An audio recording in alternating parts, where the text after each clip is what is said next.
तो हेलो बच्चों, स्वागत है आपका विस्फोट लर्निंग एकेडमी के इस नए वीडियो में। तो बच्चों, आज के इस वीडियो में हम आपकी कक्षा 11वीं भौतिक विज्ञान के अध्याय 5 के मोस्ट इम्पॉर्टेंट टॉपिक जो कि आपका है अभिकेंद्र बल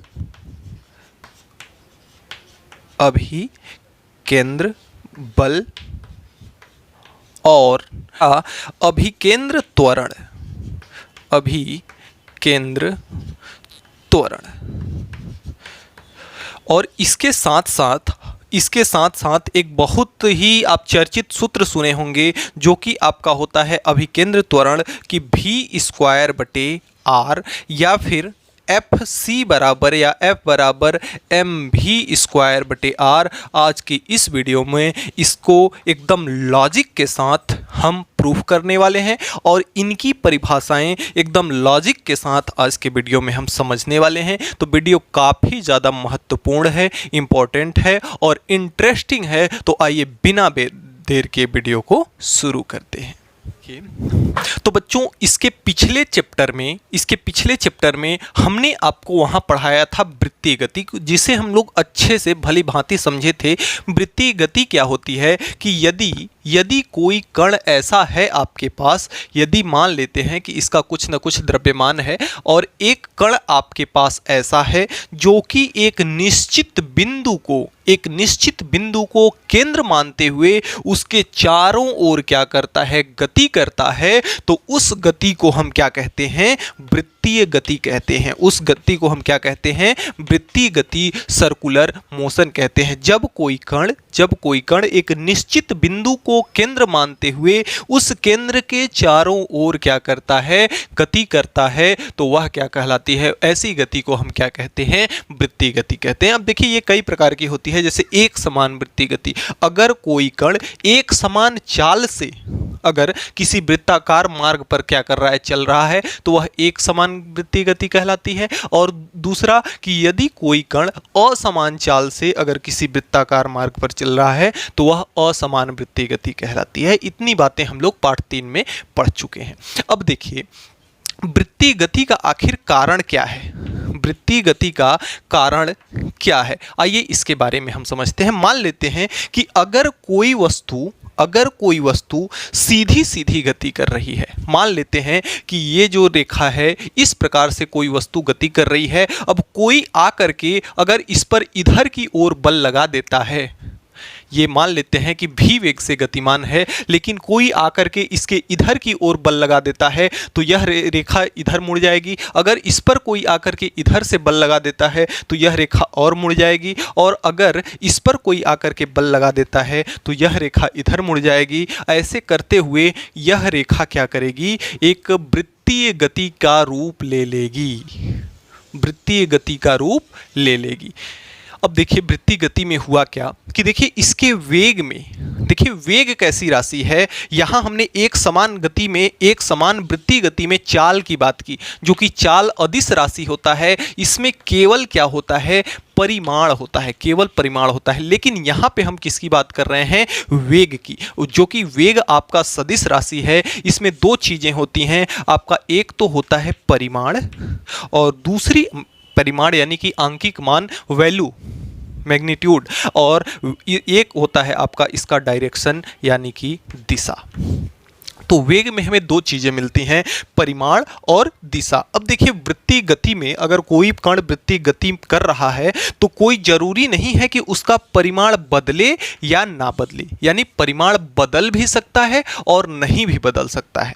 लेकिन उसमें दिशा, एक चीज जो निरंतर हमेशा बदलती है वह क्या होती है, दिशा। जैसे देखिए, अगर यह कोई भी कण अगर सीधी गति कर रहा था तो कुछ समय पश्चात उसकी दिशा इधर हो गई, कुछ समय पश्चात उसकी दिशा इधर हो गई, फिर इधर हो गई, फिर इधर हो गई, ऐसे करके यानी हर क्षण इसकी दिशा क्या हो रही है, निरंतर बदल रही है। तो इस दिशा में परिवर्तन के कारण, इस वेग में परिवर्तन के कारण, और जब कभी भी वेग में परिवर्तन आता है समय के साथ, तो वहां से किस चीज का जन्म होता है, त्वरण का जन्म होता है। किस चीज का जन्म होता है, त्वरण का। तो चूंकि अगर परिमाण में परिवर्तन नहीं भी हो रहा होगा तो वृत्तीय गति करती हुए पिंड में या किसी वस्तु में त्वरण आपको जरूर मिलेगा। क्यों? क्योंकि उसका परिमाण चेंज हो या ना हो, लेकिन दिशा तो उसकी चेंज होगी ही होगी, दिशा परिवर्तन होगा ही होगा। इसलिए इसमें हमें हमेशा क्या देखने को मिलेगा? एक्सीलरेशन देखने को मिलेगा, त्वरण देखने को मिलेगा। अब देखिए इस पर जो बल लग रहा है, आप एक चीज ध्यान दें तो इस वृत्त का केंद्र ये है, और आप ये ध्यान दे रहे होंगे कि इस पर बल जो लग रहा है वह निरंतर किधर लग रहा है? केंद्र की ओर। निरंतर किधर लग रहा है? केंद्र की ओर। किधर लग रहा है? केंद्र की ओर। किधर लग रहा है? केंद्र की ओर। किधर लग रहा है? केंद्र की ओर। कहाँ लग रहा है? केंद्र की ओर। यानी कि ये जो वृत्तीय गति कराने के लिए या वेग के दिशा में परिवर्तन कराने के लिए निरंतर एक इस पर बल कार्य कर रहा है, जिसे हम कहते हैं अभिकेंद्र बल, जिसकी दिशा हमेशा किधर होती है? केंद्र की ओर होती है। जिसकी दिशा हमेशा किधर होती है? केंद्र की ओर होती है। तो आप हेडिंग डाल लीजिए जल्दी से, अभिकेंद्र बल। अभिकेंद्र बल, हेडिंग डाल लीजिए आप, अभिकेंद्र बल। इसकी परिभाषा आप क्या लिखेंगे कि जिस बल के प्रभाव में कोई कण क्या करता है? वृत्तीय गति करता है। जिस बल के प्रभाव में कोई भी कण वृत्तीय गति करता है, उस बल को हम क्या कहते हैं? अभिकेंद्र बल कहते हैं। कण गति कब करता है? हमने पढ़ा है कि गति का कारण क्या है? बल। अब यह कण अगर गति कर रहा है तो इसका मतलब यह है कि इस पर बल लग रहा है, और इस पर बल हमेशा किधर लग रहा है? हमेशा इस पर एक ऐसा बल लग रहा है जिसकी दिशा किधर है? केंद्र की ओर है। जिसकी दिशा किधर है? केंद्र की ओर है। और इसी बल को हम क्या कहते हैं? अभिकेंद्र बल कहते हैं, एफसी कहते हैं। होती है एक चीज और, हमने बताया कि जो वेग है वह सदिश राशि है। वह क्या है? सदिश राशि है। तो सदिश राशि अगर है तो इसके लिए दिशा की भी जरूरत होती है। तो अगर कोई वस्तु वृत्ताकार मार्ग पर गति कर रहा है और कोई आपसे ये पूछ दे, बिंदु दे करके कोई, कि इस बिंदु पर वेग की दिशा बताओ, तो इस बिंदु से पे हमें क्या बनाना होगा? स्पर्श रेखा। अब कहें स्पर्श रेखा किसे कहते हैं? तो किसी भी वृत्त के परिधि से होकर जाने वाली रेखा क्या कहलाती है? स्पर्श रेखा। किसी भी बिंदु से होकर के जाने वाली रेखा क्या कहलाती है? स्पर्श रेखा। वृत्त के परिधि के किसी बिंदु से होकर जाने वाली स्पर्श रेखा क्या कहलाती है? स्पर्श रेखा कहलाती है। तो अगर इस बिंदु पर आपके वेग की दिशा ज्ञात करनी है तो वेग की दिशा हम क्या किसके सहारे दिखाते हैं? स्पर्श रेखा की सहायता से हम क्या करते हैं? वेग की दिशा को दिखाते हैं। अभिकेंद्र बल, जिस बल के प्रभाव में कोई कण वृत्ताकार मार्ग पर गति करता है उसे हम क्या कहते हैं? अभिकेंद्र बल कहते हैं। और इसे हम किससे प्रदर्शित करते हैं? एफसी से प्रदर्शित करते हैं। ये चीज आप ध्यान में रखिएगा, क्योंकि इसे हम कहते हैं सेंट्रीपिटल फोर्स कहते हैं।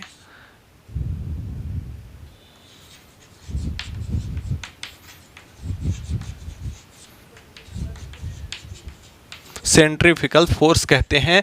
इसलिए इसे हम किससे प्रदर्शित करते हैं? एफसी से प्रदर्शित करते हैं। सेंट्रीफ्यूगल फोर्स को हम किससे प्रदर्शित करते हैं? एफसी से प्रदर्शित करते हैं। और एफ बराबर हमारा होता है एम भी। एफ बराबर हमारा क्या होता है? एफ बराबर हमारा क्या होता है? M A. तो यहाँ पे एम ए साधारण वाला ए नहीं होगा, क्योंकि सेंट्रीपिटल फोर्स है, इसलिए यहाँ पे जो त्वरण भी होगा वह क्या होगा? सेंट्रीपिटल त्वरण होगा। और अगर अभिकेंद्र त्वरण की बात करें तो हम अभिकेंद्र त्वरण की ये परिभाषा बताएंगे कि देखिए अभिकेंद्र त्वरण क्यों उत्पन्न हो रहा है?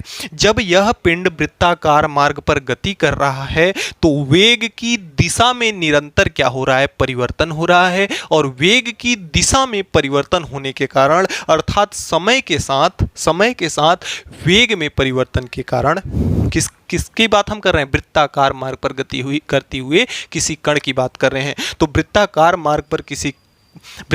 मार्ग पर गति करते हुए किसी कण के वेग की दिशा में निरंतर परिवर्तन के कारण उसमें हमें एक त्वरण देखने को मिलता है, जिसे हम कहते हैं अभिकेंद्र त्वरण। जिसे हम क्या कहते हैं? अभिकेंद्र त्वरण जिसे हम प्रदर्शित करते हैं AC से, इसे हम कहते हैं सेंट्रीपिटल एक्सेलरेशन कहते हैं, इसलिए इसे हम AC से प्रदर्शित करते हैं। तो अगर यहाँ पे हम बात करेंगे सेंट्रीपिटल फोर्स की, तो यहाँ पे सेंट्रीपिटल फोर्स के साथ सेंट्रीपिटल एक्सेलरेशन भी आपका आ जाएगा, तो इसलिए M बराबर AC। अब देखिए सेंट्रीपिटल आपका जो त्वरण होता है AC बराबर क्या होता है, V²/R। क्या होता है, V²/R। अभी फिलहाल के लिए आप इस फार्मूले को याद कर लीजिए, जैसे ही नेक्स्ट स्लाइड में इसको मैं रफ करूंगा तो आपको ये सिद्ध करके मैं बताऊंगा कि AC बराबर V²/R कैसे आया, और जब ये आ जाएगा AC का मान V²/R आ जाएगा तो आप आसानी से FC के जगह पे, इसमें AC के जगह पे AC का इस मान को रख देंगे तो आपका F बराबर आ जाएगा mv²/R। कि अभिकेंद्र बल किसे कहते हैं, अभिकेंद्र त्वरण किसे कहते हैं। एक मैं बहुत इंपॉर्टेंट और बात बता रहा हूं जिसे आप बहुत ध्यान से सुनेंगे कि अभिकेंद्र बल जो होता है आपका, अभिकेंद्र बल जो होता है यह कोई बल नहीं है। अब आप बोलोगे कि आप ये क्या कह रहे हो, एक्चुअल में अगर हम देखें तो अभिकेंद्र बल कोई बल नहीं है, एक्चुअल में अभिकेंद्र बल कोई बल नहीं है, तो आखिर है क्या। जैसे अगर देखिए कि जो आपकी गाड़ी है, गाड़ी को जो चलाता है वह क्या कहलाता है, ड्राइवर कहलाता है। जो गाड़ी को जो चलाता है वह क्या कहलाता है, ड्राइवर कहलाता है। तो ऐसा ये नहीं है कि अगर मैं किसी गाड़ी को चला रहा हूं तो मेरा नाम ड्राइवर है, मेरा नाम ड्राइवर नहीं है। ड्राइवर जो है आपका, ड्राइवर एक क्या है, पोस्ट है। ड्राइवर एक क्या है, पोस्ट है, एक पद है। ड्राइवर क्या है, एक पद है। मेरे अलावा जो भी गाड़ी चलाएगा उसे क्या कहा जाएगा, ड्राइवर। तो हमने ये बताया कि अभिकेंद्र बल क्या होता है कि जब कोई वस्तु किसी वृत्ताकार मार्ग पर क्या करती है, चक्कर लगाती है, तो जिस बल के प्रभाव में यह वस्तु किसी वृत्ताकार मार्ग पर चक्कर लगाती है उसे हम कहते हैं अभिकेंद्र बल। ठीक इसी प्रकार से एग्जाम्पल है, आप रिलेटेड कीजिएगा कि जो भी गाड़ी को चलाता है उसे हम क्या कहते हैं, ड्राइवर। और यहाँ क्या क्या काम हो रहा है, वहाँ पे काम क्या हो रहा है, गाड़ी को चलाना। लेकिन यहाँ पे क्या काम हो रहा है, यहाँ पे काम ये हो रहा है कि इस कण को वृत्ताकार मार्ग पर घुमाना। यहाँ एक बल लगाकर इस कण को क्या किया जा रहा है, वृत्ताकार मार्ग पर घुमाया जा रहा है। यहाँ क्या किया जा रहा है, गाड़ी को चलाया जा रहा है। तो जो गाड़ी को चलाता है उसे हम कहते हैं ड्राइवर, और जो वृत्ताकार मार्ग पर कोई भी बल हो, दुनिया का कोई भी बल हो, कि जैसे अगर मान ले हम, या हमारी पृथ्वी है, या हमारी पृथ्वी है और बीच में सन है, बीच में सूर्य देव हैं और हमारी पृथ्वी माता हैं। आप जानते हैं कि दोनों एक दूसरे के प्यार मोहब्बत में पृथ्वी क्या करती है, धरती माता क्या करती हैं, सूर्य देवता का चक्कर लगाती हैं। तो सूर्य देवता का चक्कर लगाती हैं तो ये किस बल के प्रभाव में सूर्य देव का चक्कर लगाती हैं, इन दोनों के मध्य एक आकर्षण बल है जिसे हम कहते हैं गुरुत्वाकर्षण बल। गुरुत्वाकर्षण बल कहते हैं। यानी कि सूर्य के चारों ओर पृथ्वी को घुमाने का जो कार्य कर रहा है, कौन सा बल कर रहा है, गुरुत्वाकर्षण बल कर रहा है। और जो भी बल घुमाने का कार्य करता है उसे हम क्या कहते हैं, अभिकेंद्र बल, यानी कि क्या कहते हैं, FC कहते हैं, अभिकेंद्र बल कहते हैं। समझ पा रहे हैं आप कि जैसे जो गाड़ी चलाता है उसे हम क्या कहते हैं, ड्राइवर कहते हैं। ड्राइवर एक पोस्ट है, ऐसा नहीं है कि जो बंदा चला रहा है उसका नाम ड्राइवर है। ठीक उसी प्रकार से जो पिंड को, जो किसी वस्तु को गोल गोल घुमाता है वृत्ताकार मार्ग पर, उसे ही हम क्या कहते हैं, उसे ही हम कहते हैं सेंट्रीपिटल फोर्स कहते हैं। क्या कहते हैं, अभिकेंद्र बल कहते हैं, जो भी घुमाएगा इसे। जैसे इलेक्ट्रॉन आप पढ़े होंगे कक्षा 10वीं में भी, कक्षा 11वीं में भी केमिस्ट्री में, कि जब परमाणु नाभिक में जो होता है प्रोटॉन होते हैं, और प्रोटॉन के चारों ओर क्या करता है, इलेक्ट्रॉन चक्कर लगाता है। इलेक्ट्रॉन क्या करता है, चक्कर लगाता है। तो इलेक्ट्रॉन चक्कर किस बल के प्रभाव में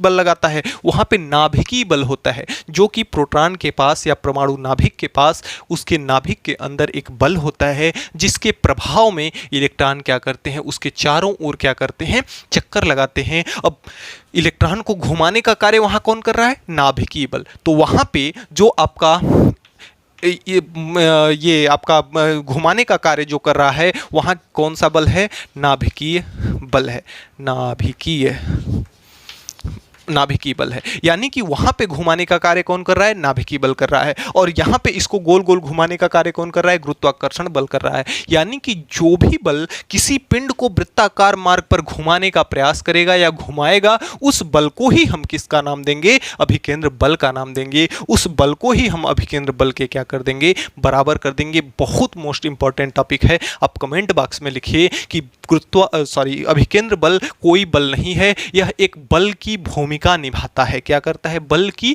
भूमिका निभाता है। और कैसे बल की? जो बल वृत्ताकार मार्ग पर उसे क्या करता है? चक्कर लगाने पे मजबूर करता है, या जिसके प्रभाव में कोई कण क्या करता है? वृत्ताकार मार्ग पर चक्कर लगाता है। तो इतनी बातें आई होंगी समझ में। बाकायदा आप इसको नोट्स जब बनाएंगे तो नोट पॉइंट डाल करके इसको नोट कर लेंगे और वीडियो के कमेंट बॉक्स में लिखेंगे, क्योंकि यह चीज़ बहुत ही इंपॉर्टेंट है, जो कि अभी आपको बहुत काम आने वाली है, जो कि घर्षण का आपका मोस्ट इंपॉर्टेंट टॉपिक है। उसको पढ़ने में ये चीज़ आपको बहुत मदद करेगी। तो आइए हम शुरू करते हैं अपना डेरिवेशन। तो अब हम बात करेंगे अभिकेंद्र त्वरण की। तो देखिए, अगर हमारे पास एक क्या है? एक ऐसा कण है, हमारे पास एक ऐसा कण है जो कि v1 वेग से क्या है? गतिमान है। एक कण हमारे पास ऐसा है जो कि किसी वृत्ताकार मार्ग पर v1 वेग से गतिमान है, और एक कण हमारे पास ऐसा है जो कि v2 वेग से किसी वृत्ताकार मार्ग पर क्या है? गतिमान है। दो कण हमारे पास हैं। तो अगर यहाँ से हम इसको मिला दें तो यह क्या है? r है, और यहाँ से इसको मिला दें तो यह भी क्या है? r है। और हम मान लेते हैं कि इन दोनों के बीच का कोण क्या है? थीटा है। और यह जो गति है वह एक समान वृत्तीय गति है, एक समान चाल से गतिमान है। ये दोनों कण किससे गतिमान है? एक समान चाल से गतिमान है, क्योंकि इनका चाल क्या है? एक समान है। तो इसलिए हम इन दोनों को लिख सकते हैं कि v1 का परिमाण बराबर है v2 के परिमाण से। v1 का परिमाण बराबर है v2 के परिमाण से, और इसको हम क्या नाम दे देते हैं? v। अब देखिए, इस परिमाण का उपयोग हमने क्यों किया? हमने परिमाण का उपयोग इसलिए किया कि यहाँ जो वेग है, वेग एक सदिश राशि है। अगर ये कण गतिमान है इस पिंड पर, इस पथ पर अगर गतिमान है ये पिंड, तो इसके देखिए, इसका वेग का परिमाण नहीं बदल रहा है, वेग की वैल्यू नहीं बदल रही है। अगर 5 के स्पीड से गतिमान है तो यह 5 के ही स्पीड से निरंतर चल रहा है। किंतु अगर दिशा को देखें तो दिशा तो अगर वृत्ताकार मार्ग पर गतिमान है तो दिशा इसकी परिवर्तित होगी ही होगी, उसमें कोई समझौता नहीं होगा। तो चूंकि दिशा परिवर्तित हो रही है इसकी निरंतर, किंतु परिमाण जो है क्या है? फिक्स है। और उस परिमाण को हमने मान लिया कि वे भी वेग से क्या कर रहा है? भी चाल से गतिमान है, भी एक समान चाल से क्या है? गतिमान है। तो इस चीज को आप एक क्रम में लिख सकते हैं कि माना ओ वृत्त को केंद्र मानते हुए, ओ वृत्त को केंद्र मानते हुए, या ओ को केंद्र मानते हुए एक कण v1 वेग से गतिमान है, और उसी वेग को केंद्र मानते हुए एक कण v2 वेग से गतिमान है, और उन कणों की केंद्र से दूरी कितनी है? r है। और कण एक समान चाल से क्या है? गतिमान है, एक समान चाल से गतिमान है। अगर दोनों कण एक समान चाल से गतिमान है, इसको कह देंगे तो इसका मतलब यह होगा कि दोनों परिमाण में क्या है? समान है। दोनों परिमाण में क्या है? समान है। अब देखिए, हमने एक चीज आपको बताया था कि अगर आपके पास कोई ऐसा सदिश है तो इसको आप उठा करके कहीं भी रख सकते हैं। तो आइए इस सदिश को बिना कोण इसका चेंज किए, बिना एंगल में बदलाव किए, इसको हम यहाँ पे रखते हैं। तो जब इसको हम यहाँ पे रख देंगे तो ये कुछ इस प्रकार से आएगा। और दूसरा कण जो है, दूसरा सदिश जो है ऐसे है, इसको बिना कोण चेंज किए हम यहाँ रखते हैं, तो ये कण आपका इस प्रकार से आएगा। अब अगर तीसरा हम इसका यहाँ से बना दें, अगर तीसरा हम इसका ऐसे बना दें तो यहाँ पे क्या होगा? देखिए, ये तो आपका v1 था और ये तो आपका क्या था? v2 था। मान लेते हैं यह कितना है? डेल्टा v है। यह मान लेते हैं डेल्टा v है, और ये तो थीटा कोण है ही। अब थीटा, ये कोण थीटा क्यों है? थीटा तो ये है ना, मैथ का एक सिद्धांत है कि अगर दो रेखाएं, इनके बीच का कोण अगर थीटा है तो इस पर इससे होकर जाने वाले, अगर इस पर कोई लंब डाला गया है या इस पर कोई लंब डाला गया है, इन दोनों रेखाओं के जब कोण देखेंगे तो वह भी क्या आएगा? थीटा आएगा। यदि कोई आपके पास इस प्रकार का एंगल है, इस प्रकार का एंगल है और इन दोनों रेखाओं पर क्या है, एक लंब है, तो अगर इन दोनों रेखाओं के बीच का कोण थीटा है तो इसके और इसके भी बीच का कोण क्या होगा, थीटा होगा। तो इन दोनों का भी कोण क्या आएगा, आपका थीटा आएगा। अब देखिए आगे, यहां से हमें ये प्राप्त हुआ। अब यहां हम लगाएंगे त्रिभुज योग संबंधी योग का नियम, त्रिभुज संबंधी योग का नियम। और त्रिभुज संबंधी योग का नियम क्या कहता है, अगर आपने वेक्टर का योग, वेक्टर का वियोजन ये सब नहीं देखा है तो पिछली पाठों में ये सब विधिवत पढ़ाया गया है। डिस्क्रिप्शन बॉक्स में, वीडियो के डिस्क्रिप्शन बॉक्स में आपको लिंक दिया हुआ है, वहां से जाकर के पूरी वीडियो देख लें ताकि किसी भी प्रकार की कोई आपको समस्या ना आए।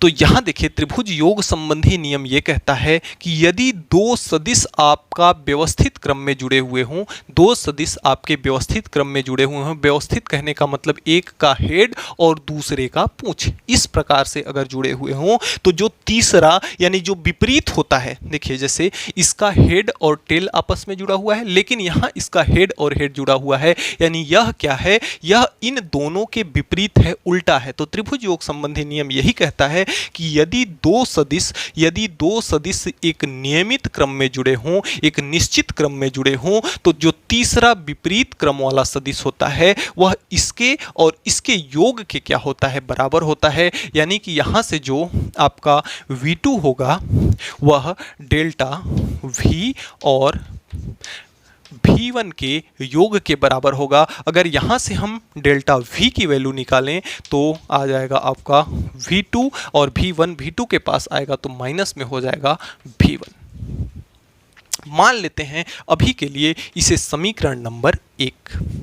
अब दूसरा कंडीशन हम लेते हैं कि यदि थीटा सूक्ष्म हो, थीटा क्या हो, सूक्ष्म हो। अगर थीटा सूक्ष्म होगा तब क्या करिश्मा होगा, आइए देखते हैं। अब मान लेते हैं कि यह हमारा वृत्त है और जो कोण हमने बड़ा सा लिया था, अब उस कोण को हमने क्या कर दिया, घटा करके एक छोटा सा ले लिया डी थीटा। इस कोण को जो हमने बड़ा सा लिया था घटा करके छोटा सा ले लिया डी थीटा। अब देखिए, इसको लेने से हमें फायदा ये हुआ कि जो यहाँ पे अगर बड़ा कोण लिए थे तो यहाँ से यहाँ तक का जो चाप था, यहाँ से यहाँ तक का जो चाप था वह एक वक्रित रूप में दिख रहा था, घुमा हुआ दिख रहा था, जिसके लिए हम कैलकुलेशन करना आसान नहीं होगा। तो उसके लिए अगर हम छोटा सा कोण ले लें तो ये वृत्त के परिधि पर एक छोटा सा भाग आएगा और यह इस भाग को अगर हम ध्यान पूर्वक देखें तो यह एक सीधी सी लाइन दिखेगी। तब यह छोटा सा अगर लिया जाएगा तो यह वक्रित रूप में नहीं दिखेगा, एक सीधी लाइन दिखेगी जिसे हम क्या कह देंगे, ds, और ये r है और ये r है।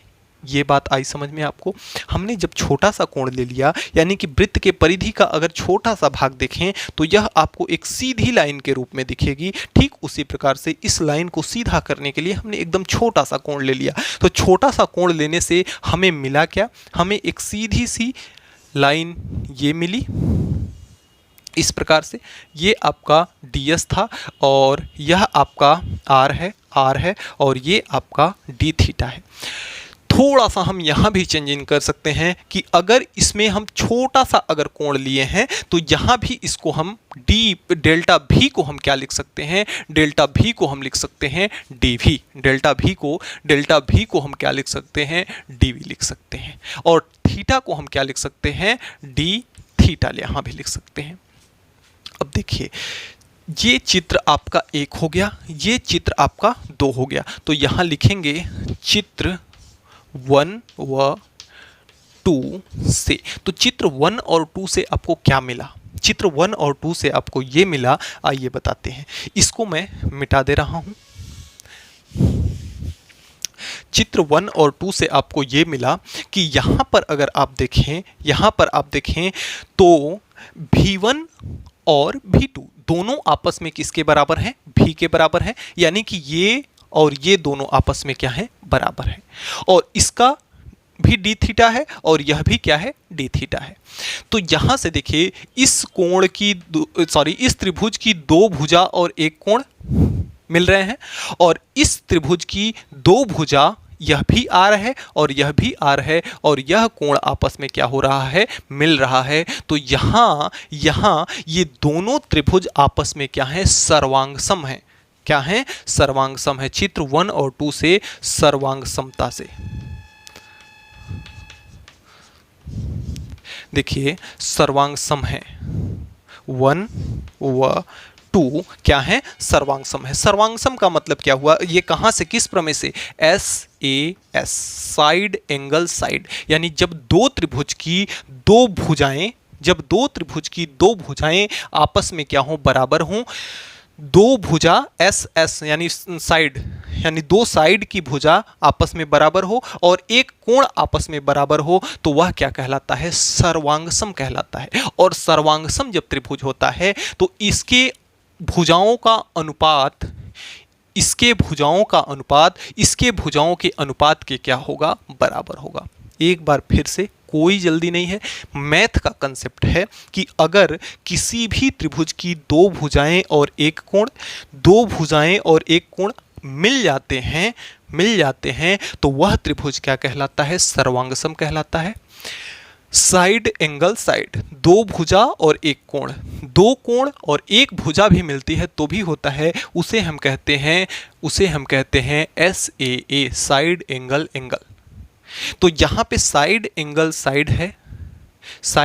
साइड है तो दो भुजा एक कोण आपस में क्या है, बराबर हैं, इसलिए त्रिभुज क्या है आपका, सर्वांगसम है। त्रिभुज क्या है, सर्वांगसम है। और जब सर्वांगसम है तो इसके दो भुजाओं का अनुपात आपस में क्या होगा, बराबर होगा। तो इसकी दो भुजाएं कौन कौन सी हैं, एक तो DV है और दूसरा V है।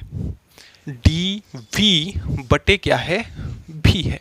DV बटे, अगर इसको हम ले लें तो V2 है, DV बटे हम मान लेते हैं V2, और ये क्या है, DS है ना, DS बटे R, DS बटे क्या है, R है। अगर इसको हम यहाँ हल करें तो देखिए DV, इसमें हम क्या करते हैं, इसमें दोनों में हम क्या करते हैं, एक अपने से परिवर्तन करते हैं, दोनों पक्षों में dt से भाग देने पर।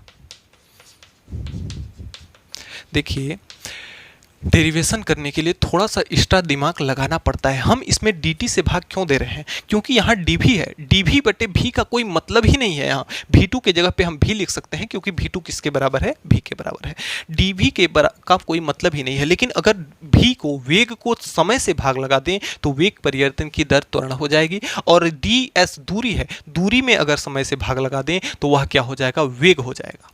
ठीक है, तो इसके लिए हमने क्या किया, दोनों पक्षों में dt से भाग लगा दिया। तो अगर इसमें dt से भाग लगा दिया जाएगा तो ये आपका हो जाएगा dv बटे dt इंटू v बराबर, ये आपका हो जाएगा ds बटे dt इंटू r। अब यहाँ से dv बटे dt वेग में परिवर्तन, वेग बटे समय क्या कहलाता है, त्वरण कहलाता है। कैसा त्वरण, गोल गोल घुमा रहा है तो AC हो जाएगा। ठीक है, और बटे में यहाँ पे क्या है आपका, v है, बटे में क्या है, v है। और ds दूरी में परिवर्तन समय के सापेक्ष जब होता है तो वह आपका क्या कहलाता है, वेग कहलाता है। दूरी में परिवर्तन या चली गई दूरी की दर क्या कहलाता है, वेग कहलाता है। और बटे में कितना है, यहाँ बटे में कितना है, r है, तो बटे r हो जाएगा। AC का मान निकालना है हमें ना, AC यानी त्वरण का मान निकालना है। v को इसके पास भेजेंगे तो ये आपका हो जाएगा v स्क्वायर बटे r। यही तो हमें सिद्ध करना था, AC बराबर v स्क्वायर बटे r। अब AC का मान आ गया, f बराबर हम जानते हैं होता है ma होता है, f बराबर कितना होता है, ma होता है। तो यानी कि a के जगह पे AC हो जाएगा। FC की अगर बात करेंगे तो FC बराबर क्या हो जाएगा, ये m तो रहेगा ही, और AC बराबर आपका आया है v स्क्वायर बटे r। तो m बराबर FC बराबर क्या हो जाएगा, mv स्क्वायर बटे r। AC के जगह पे हमने क्या रख लिया, v स्क्वायर बटे r। तो दैट इज प्रूफ दैट, यह आपका क्या हुआ, प्रूफ हुआ। तो प्यारे बच्चों, आज के वीडियो में इतना ही। हमें उम्मीद है कि आज हमने जो भी पढ़ा आपको अच्छे से समझ में आया होगा। फिर भी किसी भी प्रकार का कोई डाउट है तो आप नीचे कमेंट बॉक्स में कमेंट करके हमें जरूर बताएंगे, आपकी प्रॉब्लम को सॉल्व किया जाएगा। तो मिलते हैं नेक्स्ट वीडियो में नेक्स्ट टॉपिक के साथ नेक्स्ट डे। तब तक के लिए गुड बाय।